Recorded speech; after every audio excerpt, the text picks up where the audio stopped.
চলুন আজকে একটা অন্য ধরনের স্ন্যাক্সও বলতে পারেন, অর্থাৎ সান্ধ্য জলখাবার হিসেবে চা কফির সঙ্গে অথবা ভাত পাতে ডাল দিয়ে এই ভাজাটা খুব সুন্দর খেতে লাগে। চলুন যাই, আজকে বানাই এইগুলো দিয়ে একটা পকোড়া। এগুলো কি দেখুন তো, জানেন যারা তারা তো বুঝতেই পাচ্ছেন, আর যারা জানেন না তাদের বলে দিই, এগুলো হচ্ছে আরবি মানে মানকচুর পাতা। ঠিক কচু পাতা না, কচু পাতা আরও ছড়ানো হয়, এগুলো হচ্ছে মানকচু পাতা। বড় ছোট সব রকম সাইজ এক বাঞ্চে রয়েছে। আমি এই বাঞ্চটা কিনে নিয়ে এসেছি বাজার থেকে, এবং মোটামুটি একটু যারা বানান তাদের থেকে জেনেও নিয়েছি কি করতে হয় না হয়। প্রথমেই আমাকে যেটা করতে হবে তা হচ্ছে এই পাতাগুলো অবশ্যই একটু ভালো করে পরিষ্কার জলে ধুয়ে নিতে হবে, ভিজিয়ে রাখতে পারলে ভালো হয়। এবং এই মোটার যে অংশগুলো এগুলোকে ফেলে দিতে হবে, এগুলোকে অ্যাকচুয়ালি কেটে দিতে হবে। আমি সেই কাজটা আগে করছি। চলুন আমার কাজের দিকে আমার ক্যামেরাটাকে ফোকাস করা যাক, না হলে আপনারা বুঝতে পারবেন না। আমার এখানে কাঠের চাকি, পাথরের চাকি আমার বাড়িতে আছে। এইভাবে এটাকে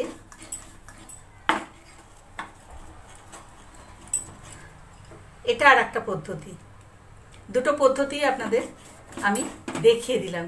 দেখুন এবার কিন্তু আর ওঠা নেই, লক্ষ্য করুন এটা কিন্তু ওঠা নেই। আমি একটা পাতা দেখিয়ে দিচ্ছি আপনাদেরকে, লক্ষ্য করুন। এই পাতাটা, এই মোটাটা কেটে ফেললে এটার যেরকম শীটটা বোঝা যাচ্ছে, এটা কিন্তু আর বোঝা যাচ্ছে না, এটা কিন্তু সমান হয়ে গেছে। ঠিক এই জিনিসটা আমাকে করতে হবে। আর নয়তো আপনি এইভাবে আমি যেরকমভাবে ছুরি দিয়ে কেটে দিলাম সেটাও আপনারা করতে পারেন। তাহলে এই হয়ে গেল প্রথম ধাপের কাজ, অর্থাৎ বোঁটটা ছাড়ানো এবং শীটটা সমান করা। এরপরে এটাকে একটু ভালো জলে আমাকে ভিজিয়ে রাখলে ভালো হয়, আর টাটকা পাতা হলে সেটা করারও প্রয়োজন পড়বে না। সুতরাং চলুন এই কাজটা আমি সেরেই ফেলি।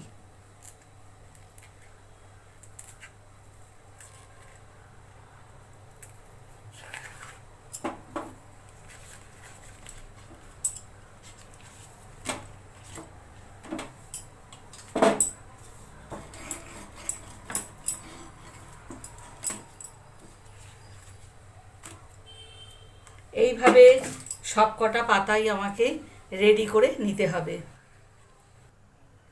চলুন এবার মূল পর্বে চলে যাওয়া যাক। বাঙালি হোক বা অবাঙালি হোক, যেখানেই মানুষ থাকে না কেন, দেশেই হোক আর বিদেশেই হোক, ভাজাভুজি মানে ফ্রাই যে কোনো ধরনের যে কোনো জিনিস দিয়ে মানুষ করে ফেলে, আর খেতেও ভীষণ পছন্দ করে। আমি একদম অরিজিনাল কাশ্মীরি লঙ্কা পেয়েছি, সেটা আমি এখানে দিয়ে দিলাম। এবং এটা জলটা গরম, সেজন্য আমার তোলা একটু অসুবিধা হচ্ছে, আমি চামচ দিয়ে তুলে নিচ্ছি। এই ছোট ছোট কাঁচা লঙ্কাগুলো এগুলোও আমি দিয়ে দিচ্ছি মিক্সিং বোলে।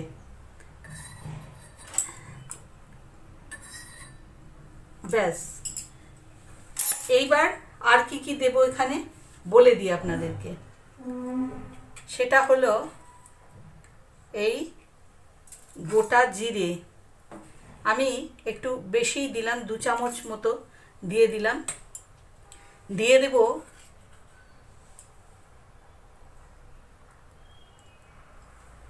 হলুদ,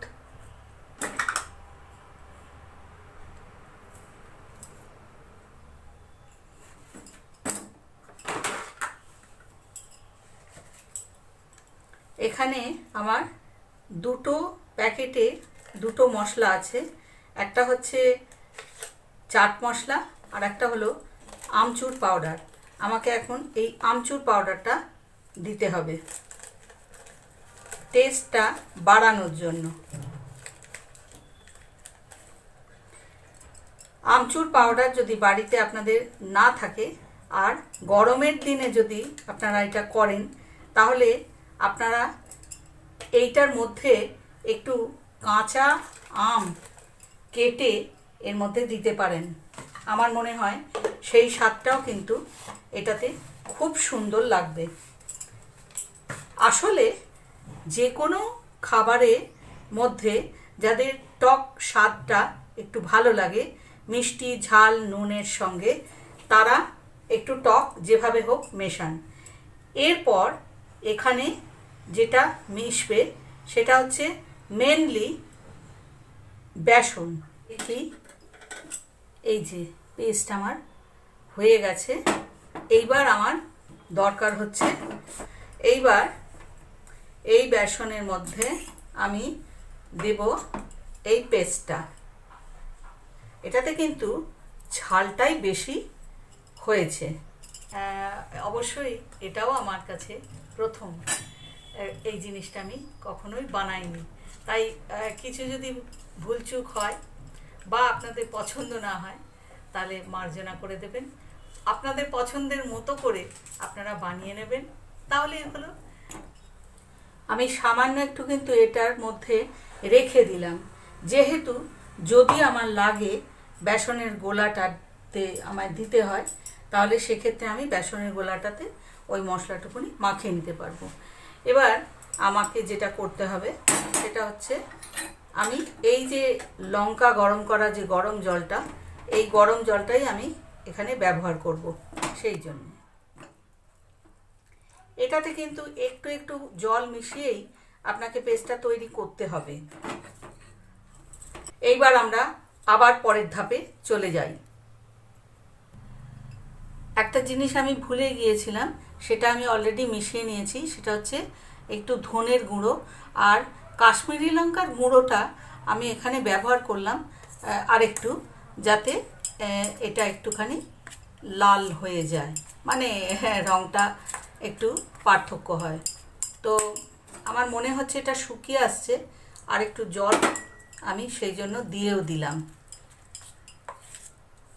বেসন তো, সেই জন্য জলটা খুব বেশি তাড়াতাড়ি টেনে নেয়।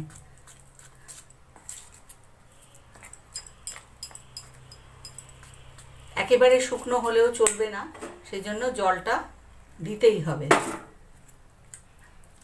সেইটা মাঝে মধ্যে আপনারা একটু দেখে নেবেন, যে যদি খুব শুকিয়ে আসছে, ব্যবহার করতে পারছেন না, তখন কিন্তু সামান্য জল মেশাতে হবে। এবং আমি তো বলবো গরম জলটা মেশালেই ভালো হয়। গরম জলটা মেশালে না খুব তাড়াতাড়ি এটা শুকনো হয়ে যাবে না।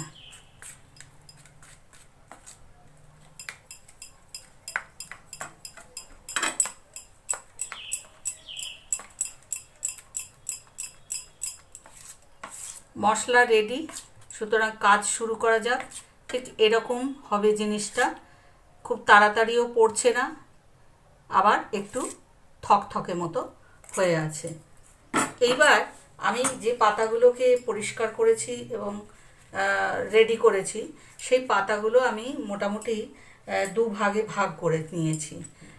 অর্থাৎ যতগুলো পাতা আছে ছোট বড় মিলিয়ে, সেটাকে আমি, এই দেখুন এটা আবার ফুলে গেল, যাই হোক কিছু হবে না, এটা চাপিয়ে দেব এর মধ্যে। এইবার যেটা করতে হবে সেটা হচ্ছে, এই পাতার ওপরে আমাকে এইটাকে মাখাতে হবে।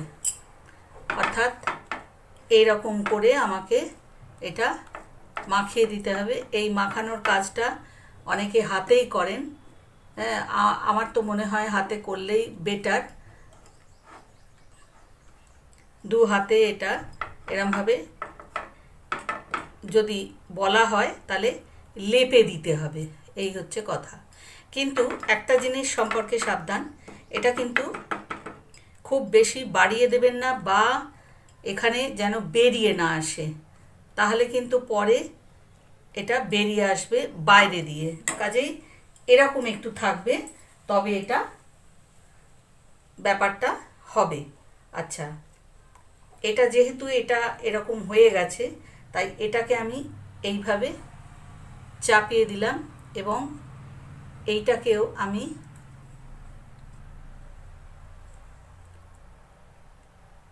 এভাবে সেট করে দিলাম। তাহলে হয়ে গেল। পাতার যে বেশি সবুজ অংশ এইটা কিন্তু বাইরের দিকে থাকবে, মাখাতে হবে এই দিকে। সুতরাং আমি আর একটা পাতা নিয়ে আপনাদেরকে দেখিয়ে দিচ্ছি। মোটামুটি এই পাতাটাই আমি নিচ্ছি। 3টে পাতা আমার জোড়া হয়ে গিয়েছিল, সেক্ষেত্রে সবুজ দিকটা ওপরে রেখে আমি কাজটা শেষ করতে পারতাম, কিন্তু যেহেতু আমার কাছে পাতা যা আছে তাতে আরও একটা পাতা এখানে অ্যাড করা সম্ভব, তাই আমি এখানে আরও একটা বাড়তি পাতা অ্যাড করে দিলাম। অর্থাৎ মোট 4টে পাতা দিয়ে আমার একটা তৈরি হবে। কি তৈরি হবে দাঁড়ান দেখুন না কি তৈরি হোক।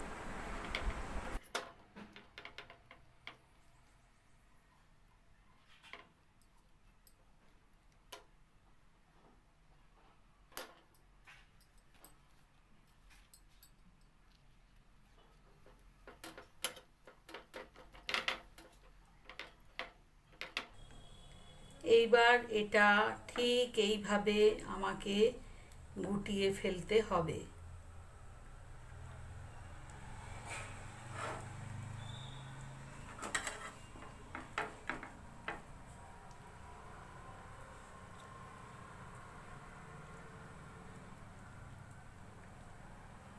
যদি এটা গোটাবার সময় আশপাশ দিয়ে একটু বেরিয়ে যায় তাতে কোনো ক্ষতি নেই, যাক।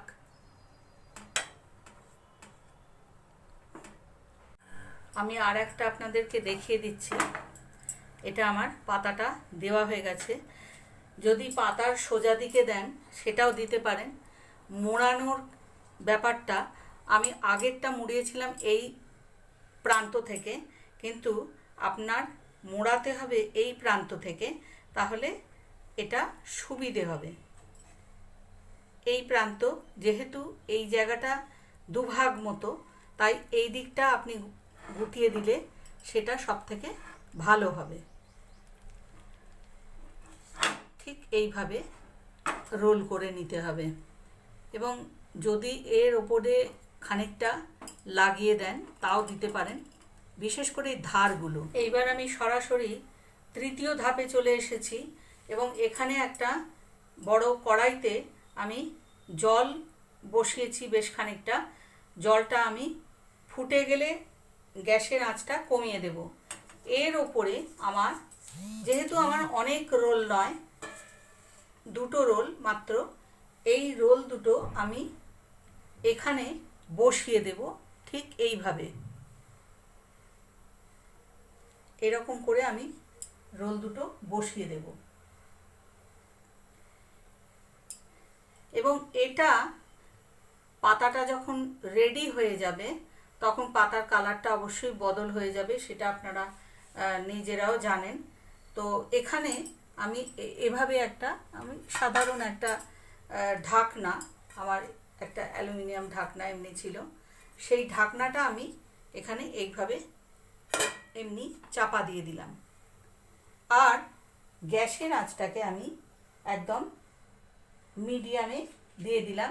যখন বুঝতে পারবো ভেতরে জলটা ফুটছে তখন আমি আঁচটাকে আরেকটু কমিয়ে দেব, অর্থাৎ সিমে করে দেব। তো এটা হতে মোটামুটি আপনাকে চেক করতে হবে পাতাটা রেডি হয়ে গেছে কিনা, তারপরে কাজটা চতুর্থ ধাপে শেষ করতে হবে। মিনিট 10 এটা আমার ভাপানো হয়েছে। এখন এটা পাতাটা রেডি হয়ে গেছে একদমই, বেসনও একটু টাইট হয়ে গেছে। মাঝখানে আমি একবার খুলে দেখেছিলাম। এইটা সম্পর্কে আপনারা একটু সাবধানে থাকবেন যেন এই জায়গাটায় জলটা না এসে যায়। আমার জলটা বেশি হয়ে গেছিলো, আমি পরে ফেলে দিয়েছি। তো এখন আমি এটা বন্ধ করে একদম ঠান্ডা করে নেব। ঠান্ডা করে নেওয়ার পরে আমি একদম শেষ পর্যায়ে অর্থাৎ চতুর্থ পর্যায়ে গিয়ে এই কাজটা শেষ করব। কিভাবে ভাজাটা করব সেটা আমি আপনাদেরকে বলে দেব শেষ পর্বে। এই আমার দুটো পাতার রোল। এইবার এই পাতার রোল দুটোকে আমায় কেটে নিতে হবে। ঠিক এইভাবে আমাকে কেটে নিতে হবে। এই যে এগুলো কি ক্লাসিক দেখতে হয় আর খেতেও হয়, সেটা আমি আপনাদের ঠিক বলে বোঝাতে পারবো না।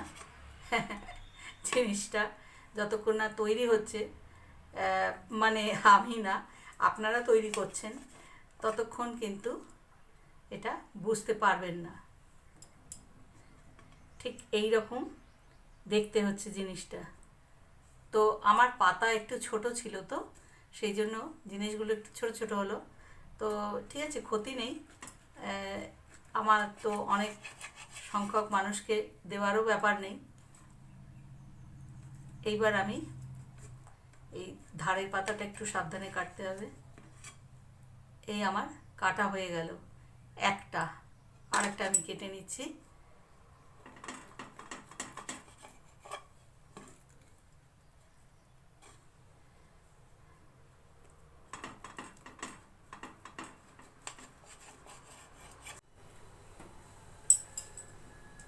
এইবার আমি এগুলো ভেজে নেব। কড়াটা খুবই গরম হয়ে গেছিল, সেই জন্য আমি যেটা করেছি সেটা একটুখানি বার্নারটা অফ করে দিয়েছি, দিয়ে তারপরে আমি করছি। এইবার আপনাদের একটা কথা বলে দিই, আমি এই যে বেসনটা রেখেছিলাম, আমি এখন এই বেসনের মধ্যে এটাকে একটুখানি র্যাপ করে নেব, যাতে এটা খুলে না যায়।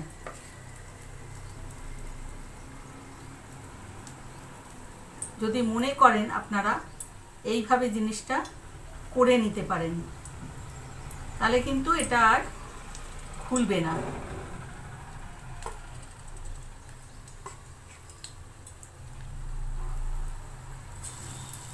এবার আমার বার্নারটা জ্বালিয়ে দিতে হবে, কারণ তেলটা অলরেডি একটু গরম হয়ে গেছে। সিমে রাখছি। এবার আবার একটা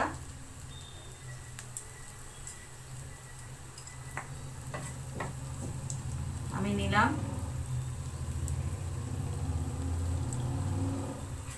নিয়ে এটাও আমি দিয়ে দিলাম। এইভাবেও আপনারা জিনিসটা করতে পারেন। এইভাবে একটুখানি জিনিসটাকে এরমভাবে বেসনের মধ্যে জাস্ট একটুখানি লাগিয়ে নিয়ে বেসনটা এভাবেও ছাড়তে পারেন। মোটের ওপর এই পাতাগুলো, ভাঁজগুলো যাতে খুলে না যায় সেটা দেখতে হবে, সেটা লক্ষ্য রাখতে হবে।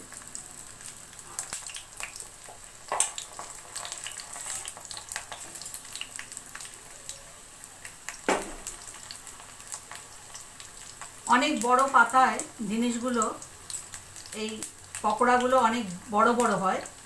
তো আমার তো পাতাটা ছোট ছিল, কিছু বড় ছিল, তাই জন্য এটা এরকম হয়েছে। মানে দেখতে পকোড়াগুলো ছোট ছোট লাগছে, কিন্তু তাতে কি আছে, মুখে ফেললেই তো মাথা খারাপ হয়ে যাবে। একেই তো তেলে ভাজা জিনিসটা সবারই ভীষণ প্রিয়। আর হ্যাঁ, কিন্তু প্রিয় হলেও তাদের খাওয়াটা কিন্তু খুব একটা চলে না, যাদের আমার মতো অবস্থা, অর্থাৎ কার্ডিওভাস্কুলার ডিজিজ। তো তারা কি করবেন, তারা না জাস্ট একটু তাওয়াতে এটাকে সেঁকে নেবেন। শুধু সামান্য তেল দিয়ে সেঁকা মতো করে নিলেও কিন্তু এটা খেতে খুব ভালো লাগবে। আমি এটা বলে দিলাম আপনাদের। এখানে কিন্তু কেউই এভাবে সেঁকা করে খায় না। আমি বলে দিলাম, এটা তেল ছাড়া যারা খাবেন, মানে খুবই হালকা তেলে যারা খাবেন।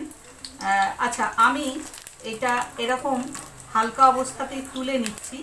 যদি আমাকে গরম করে পরিবেশন করতে হয় তাহলে আমি পরে যাতে আরেকটু ভেজে নিতে পারি, তার জন্য। এটা হয়ে গেছে অলরেডি, কারণ এটা ভীষণ একেবারে কর্নারে পাতা ছিল। একটা দিক হয়ে গেছে। এটা তো ঠান্ডা খাওয়া যাবে না, গরম খেতে হবে, সুতরাং গরমটা আমি পরে করব। তখন আমি আরেকবার এটাকে ভেজে নেব।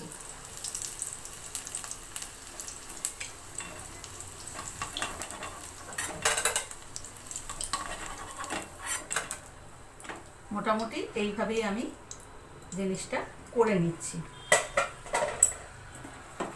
থালায় পড়ার আওয়াজে আপনারা নিশ্চয়ই বুঝতে পেরেছিলেন কতটা কড়কড়ে হয়েছে, খটাস খটাস করে আওয়াজ হচ্ছিল। আর এখন আমি ছোট্ট একটা নিয়ে মুখে পুরে দেখছি, দারুণ খেতে হয়েছে, বিশ্বাস করুন। স্ন্যাক্সে তো বটেই, কিন্তু ওই যে বললাম মধ্যাহ্নভোজে ডাল ভাতের সঙ্গেও পরিবেশন করলে জমে যাবে, দারুণ জমে যাবে,